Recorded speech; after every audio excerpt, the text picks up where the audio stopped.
Thanks for joining us today, Vic. My pleasure. First question, just a real easy softball. If you could tell us how you got your start as a voice actor. Yeah. I've been acting since I was very young, mostly because of Star Trek.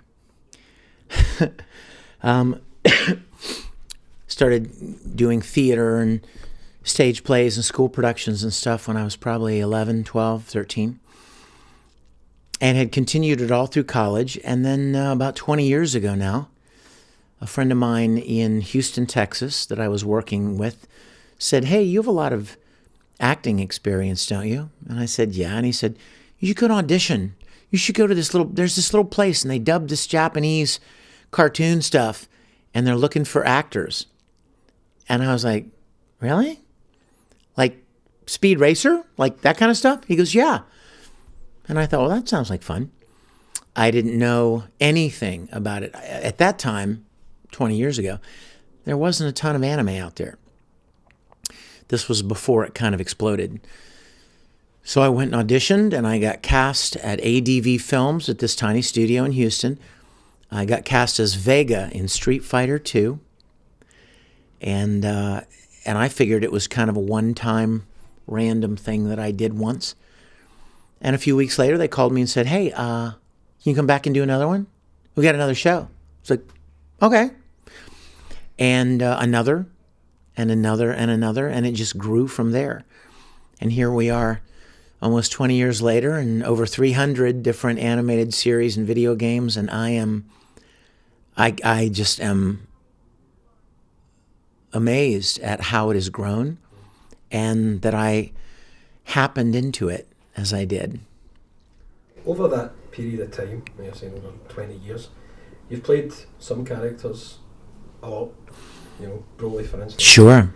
Do you feel responsible, or do you feel any kind of kinship to these characters? The ones that... Certainly some of them I do. Oh yeah, I feel a great connection to several of the characters I played. In fact, I would submit that a good actor will always find something to connect with about every character he plays.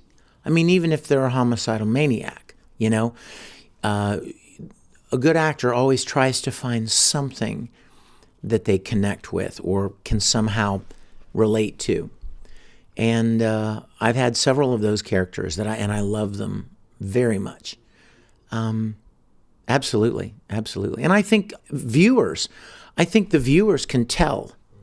I think viewers can tell when an actor really loves what he's doing, and they can also tell when he's just kind of dialing it in, just kind of doing it. I'm getting a paycheck, and he throws the lines down, but he doesn't really care about what he's doing. And I think viewers can tell the difference. They may not know what it is, but there's something that either comes through or doesn't come through in the performance. Sure. That kind of ties into what you said earlier on your panel about how you're just in a room by yourself and you don't know what the reaction to you are like, or what you're saying will make someone cry, will make someone laugh. So from you saying that basically you need to put something into your acting in order to do it, you can't just phone it in kind of thing. How do you approach that then? How do you think Well, the good news is that there is a director and an engineer in every session. So while there isn't an audience as in a general viewing audience, there are other people there providing their feedback and getting their take on the performance. So if I'm playing a character who's supposed to be in great pain, as in rip your arm off pain, and I do it, if I don't do it well, or if it doesn't really sound like I'm in that much pain, the director is there to go, you need to dial that pain up a little bit. It just doesn't sound that agonizing. Or, any number of adjustments that a director can give you to help you hone in on exactly what emotion you're trying to give. So while you don't have a generic viewing audience of a bunch of people, the director's job is not only to make sure that the recording is technically accomplished, like that it matches the mouth flaps and that kind of thing, but also that he's a great sounding board for the emotion of the lines you're doing. Having said that, is there any specific character where you've maybe been given carte blanche or free range? Oh my gosh, yes. What you want in? What would you say there is? Well, there was one that happened, actually. I played a character in a show called Level E. I played this character named Prince Baka. If you know any Japanese, you know that Baka means like stupid. And the director called me and he said, I have a character I want you to play in this show. And he literally used the words, you can do whatever you want. And I didn't really believe him, because why would a director ever let you do whatever you want, right? But he said, listen, this guy is like he's an alien from another world. He comes to Earth and he's kind of mesmerized by pop culture, kind of like Mork from Mork and Mindy. Remember how Robin Williams was all over the spectrum? He would make funny voices, and they'd be really quick and slow and fast and sad and laughing all over the place. And so when I went into the first recording session for that show, I tested him. We'd come to a line and I would say, can I do this line like Yoda? And he'd be like, sure. And then, a few minutes later, can I sing this line? Sure. Anything I wanted to do. I would do funny, I'd do like the Emperor from Star Wars, and then I'd do William Shatner from Star Trek. Or then I'd pretend to be a little Japanese girl. And then, whatever. I mean, anything that came to my mind, he would let me do. It was the most fun I've ever had. And that was really a freeing experience, because you don't get that opportunity very often. It's that's something that you've just mentioned there, and someone that you just mentioned there. Talk about Star Trek. Let's talk about Star Trek. For a minute or two. You said at the start that it had a huge influence on you. Huge. So much so that later on that you've made your own show, playing my childhood hero. Those are pretty big shoes to fill. How did that all come about? I don't mean the fandom aspect. How did you manage to kind of pitch that? Well, almost everything that I do today professionally, I started to try for the first time because of Star Trek. I started auditioning for school plays because I wanted to act, because I watched Leonard Nimoy and William Shatner and DeForest Kelley and the stories they told in Star Trek. I'm like, I want to do that. I want to move people the way their episodes are moving me. And then I wanted to make my own little episodes. And ultimately, I started doing little short films and rounding the kids in the neighborhood up. And then when I got to college, I majored in film. So my college degree, my acting background, so many things. And then building props, making costumes, building sets, shooting, editing, sound design, all of it. I do now at a professional level, but 40 years ago, 45 years ago, I started doing those things for fun because I loved Star Trek. So 5 years ago, I thought, there are a lot of Star Trek fan productions out there, and they're hard to watch, most of them, because they're not actors, and they're not film people. They don't understand how to write a script and how to tell a story and how to act the story, and then how to cut the story together properly, to edit it to make it work, and then the right music and sound design to choose, and all of the different elements that go into making a film or a TV show. But I did know and had been acting since I was 10. So I thought, you know what? I'm going to make one episode of Star Trek the way I remembered it. I'm going to bring all my friends together. And I'm going to spend my money, and I'm going to build these sets. And I'm going to rent a building, and I'm going to build these sets, and then we're going to all fly down there, and we're going to make one episode. And we did. We made that one episode. I paid for everybody to fly down. I paid to buy them food every day. I paid to put them in hotel rooms because it was my gift to Star Trek. I didn't know if anyone would like it. I just did it because I wanted to do it. Play Captain Kirk one time. And we put it out on the internet, and people just really responded to it. I think we did it much better than anyone else has ever done it. I know I'm subjective, but it doesn't mean I'm wrong. So after we put the first one out and people enjoyed it so much, I thought, well, if people want us to make more, I certainly can't keep paying for them. But now that we've made one, now that we've got a proof of concept to show people, let's launch a Kickstarter, or as we called it, a Kirkstarter. People gave us enough money to make 2, 3, 4, and then we launched another Kickstarter to make 5, 6, and 7, and then we launched another one to make 8, 9, 10, and 11. We've made 11 full-length episodes. The response has been overwhelming. Every episode's better than the last.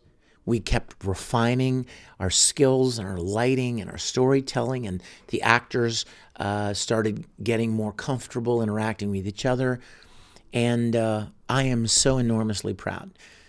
The original series, as you guys probably know, was canceled in its 3rd television season. It didn't have an ending. It just stopped. And then the next time you saw Captain Kirk and Mr. Spock and Dr. McCoy was 10 years later. And by then they'd all gone their own separate ways. Kirk had taken a desk job. He was an admiral at Starfleet, and Spock had gone back to Vulcan, and McCoy had quit the service altogether. And my question was, or my thinking was, wouldn't it be cool to explain why they all are where they were when the motion picture began?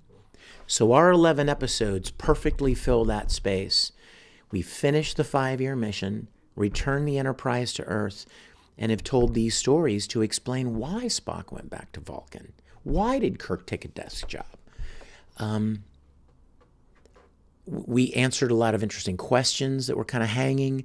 We explain things that you see in the motion picture that are not consistent with the original series. I get chills because I'm so proud of what we did. And the sets are still standing. A friend of mine has taken over the studio, and he makes it available for people to go down and see it and shoot on it if they want, in the spirit of what we did in the first place. So Star Trek Continues, I tell people, was my love letter to Star Trek. And everybody that worked on it was so amazing and so giving, because none of us could make any money at it. Star Trek is a licensed property. You can't just decide to make Star Trek and sell it. But that wasn't why we made it. I didn't make it to sell it. I didn't make it to profit in any way, just to say thank you to the original series and the people that made it. So I'm extremely proud of what we've done. Let's talk Fullmetal Alchemist. Absolutely. Probably one of my favourite anime. Thank you. Mine too. Yeah. Mine too. One of the best English dubs I like. I agree. So, between that, the original series, and Brotherhood, really stark contrast between them, because obviously, as you know, the original series goes off on its own tangent at one point, becomes a much darker, more kind of looking at the aspects of humanity aspect rather than the whole homunculus thing that the Brotherhood goes off.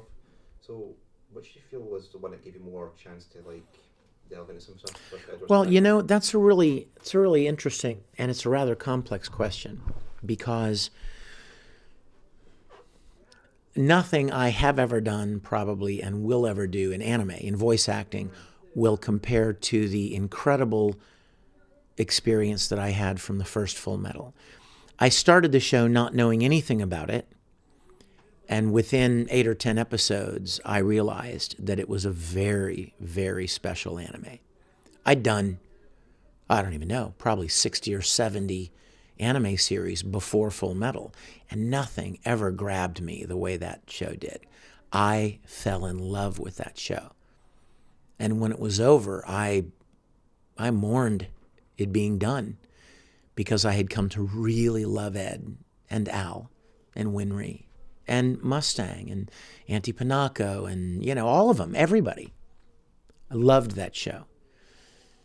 When it came back, when Brotherhood was announced, I was ecstatic because I was going to get to play that character again. And Brotherhood was a great story. And most people like Brotherhood more than the original. But when people ask me, I have to be honest and say, the original has a very, very deep place in my heart. Like your first love, you know what I mean? You fall in love with some girl in high school, and you may go on to marry someone else 10 years later, but man, you remember everything about that first love. You know what I mean? And that's the way I feel about the original Full Metal. It had such an enormous impact on me emotionally that nothing else ever has, and nothing else probably ever will. And so I really enjoyed Brotherhood for a lot of different reasons. But the first one really had a great impact on me. Of course. Yep. I think that as well, like your love for the first series, like you can tell that with the relationship with yourself and Alan. Oh yeah. Oh yes. Really yeah. Just developing. Oh my gosh. Yeah. In fact, I've been in the UK with Aaron before. I love that kid. He grew up in front of my eyes. Like he was 12 years old when we did Full Metal Alchemist, 12 and 13, and maybe, I don't even know if he got to 14. But I watched him grow up in front of me, and we did shows together like this, and he was very much the little brother that I would have loved to have had. I'm an only child, so I really saw him very much as a little brother. It really shows, because like that's the theme of it, thing, like doing something for your brother, because obviously Ed's main motivation is getting the royals back for Al, not for himself. He's already made his mistake, he realized. Yeah, all he really cared about was getting his brother back, yeah. We've got one question from one of our viewers, Mm-hmm. and she's asked, what was your favourite part about Ikaku? Ikaku. I don't know if she means the favourite part about the character or your favourite part about playing. I think one of the first things that I really loved about Ikaku was that at the very beginning, nobody knew it was me. Like I would get people like writing 5 or 6 episodes into his arc saying, "Holy crap, I didn't even realize that was you," because it's not my typical voice. There's a term that people use in the voice acting world called, the term is wheelhouse. What voices are in your wheelhouse? Meaning, what voices do you just kind of naturally default to? So this voice, maybe a Tamaki, kind of a soft romantic voice, or even Ed, are all within my wheelhouse. Young hero, romantic kind of thing. Ikaku was none of that.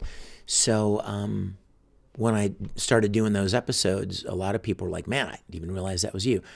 A voice actor always loves to hear that. It's always neat to kind of get hidden, get lost behind the voice, and people don't even realize it's you. Apart from that, I really loved the character. He was such a ballsy kind of a, let's go in there and fight. He was very loyal to his Kenpachi, to his group, yeah, that his loyalty to his group, and he had a great sense of humor. Later on in Bleach, they started doing a lot of comedic things, and he was the brunt of a lot of jokes, and whether it be about his baldness or whatever. But he was a really fun role. I enjoyed him a lot. Thank you, guys. Thank you so much. I enjoyed it. Thank you. Thank you. Appreciate it. My pleasure.